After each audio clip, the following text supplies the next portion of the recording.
अस्सलाम वालेकुम।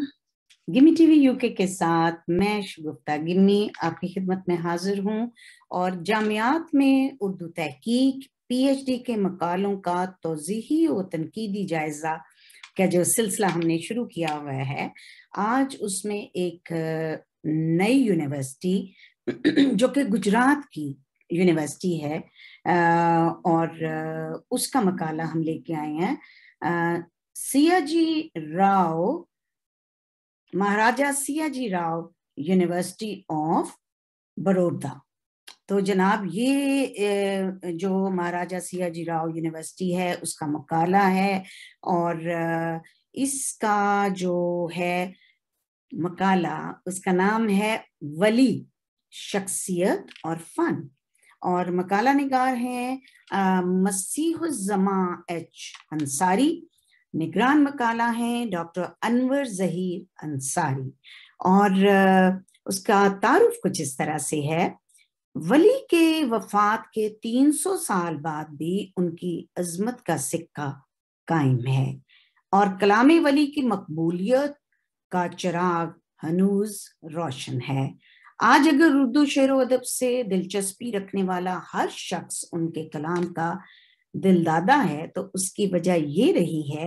कि वली की तबीयत जिद्दत पसंद वाक़या हुई है। यूं तो वली से कबल गजल जरूर मौजूद थी, लेकिन उनका दायरा नहायत तंग था और उसे महज औरतों से बात करने और इस किस्म के आशिकाना ख्यालात के इजहार का एक जरिया समझा जाता था।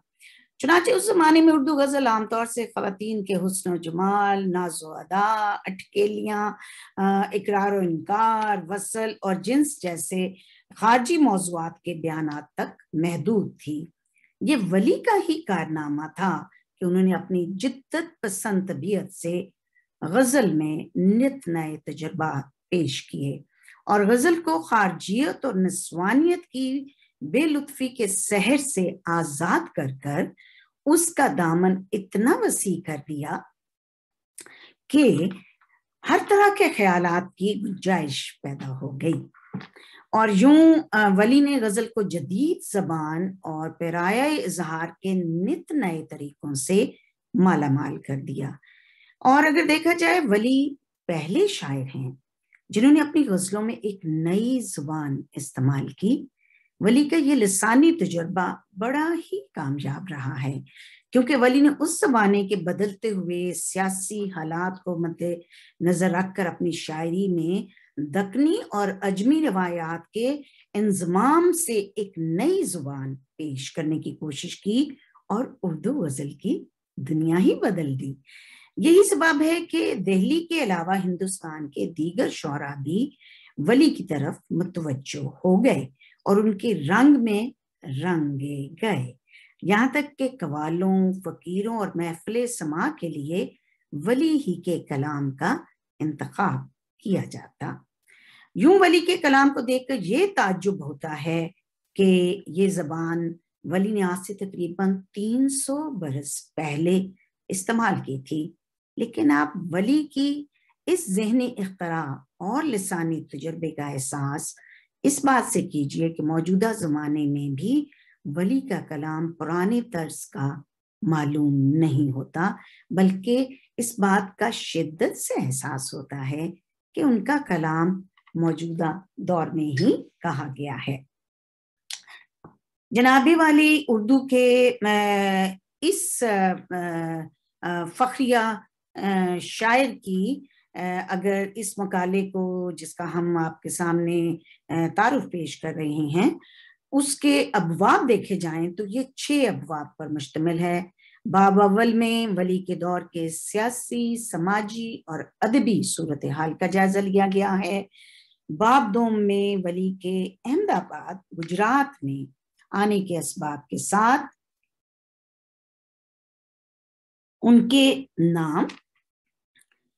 वतनियत, हयात, मौत और मदफन जैसे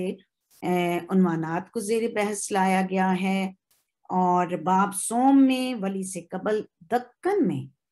अदब और शेरी सूरत हाल का जायजा लिया गया है और ये बताने की कोशिश की गई है कि किन हालात में اردو غزل کا ہیولہ تیار ہوا اور اردو غزل کے خاکے کی تشکیل میں جو عوامل کار فرما تھے ان کا جائزہ لیا گیا ہے۔ اب ہم آتے ہیں جناب باب چہارم کی طرف، تو اس میں ولی کی شاعری کے اہم پہلوؤں کا سراغ لگایا گیا ہے، اور اس میں کہ ولی کی صوفیانہ شاعری کی وجوہات پر بھی روشنی ڈالی گئی ہے، اور ان کی مذہب دوستی کا اور ان کی شاعری کے تناظر میں بھی کچھ جائزہ لیا گیا ہے۔ باب پنجم کی طرف ہم آئیں تو باب پنجم میں ولی کے سفر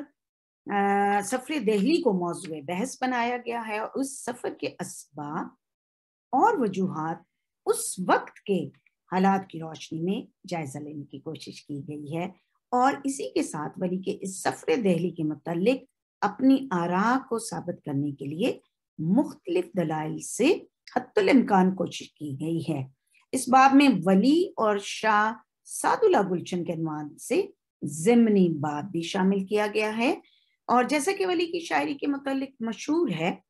کہ ان کی شاعری شاہ سعد اللہ گلشن کے احسانوں اور مشوروں سے کی مرہون منت ہے۔ اس بیان سے متعلق مختلف حقائق کے مد نظر لیکن قوی دلائل سے اس بیان کی نفی کی گئی ہے، اور اس کے ساتھ ہی اگر دیکھیں باب ششم کو تو یہ باب بطور ماحصل شامل مقالہ کیا گیا ہے، جس میں اپنے مطالعے اور تحقیق و تجزیے سے حاصل شدہ نتائج پیش کیے گئے ہیں، اور زیر نظر مقالے کی تیاری میں ولی کی کلیات اور ان تمام تذکروں سے جن میں ولی کا ذکر ملتا ہے، اس کے علاوہ ولی کے متعلق دیگر مصنفین کی وہ تمام تصانیف جو اب تک منظر عام پر آئی ہیں، مختلف ادبی اداروں سے شائع ہونے والے رسائل و جرائد جن میں ولی پر مکالمات پیش کیے گئے ہیں، گویا کہ سب کا سب اس مقالے کے تانے بانے کے ساتھ ان کو بنا گیا ہے۔ تو ولی کی شخصی زندگی پر پڑے ہوئے پردوں کو ہٹانے کی کوشش بھی کی گئی ہے، اور ولی کے تمام متنازع پہلوؤں کو موضوع بحث بنا کر اپنے نقطہ نظر سے ولی کے متعلق رائج ہو چلی بہت سی غلط فہمیوں کا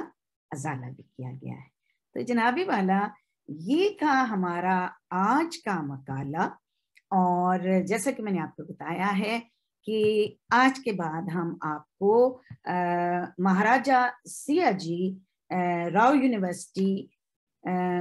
بڑودہ کی مقالے آپ کی خدمت میں پیش کریں گے، ان کا تعارف، تاکہ آپ کو اس کا اندازہ ہو سکے کہ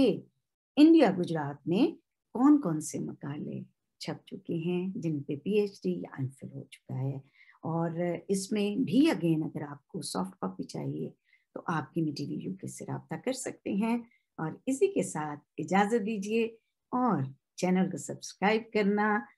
لائک کرنا اور دوستوں کے ساتھ شیئر کرنا مت بھولیے گا۔ اجازت دیجیے، اللہ حافظ و ناصر۔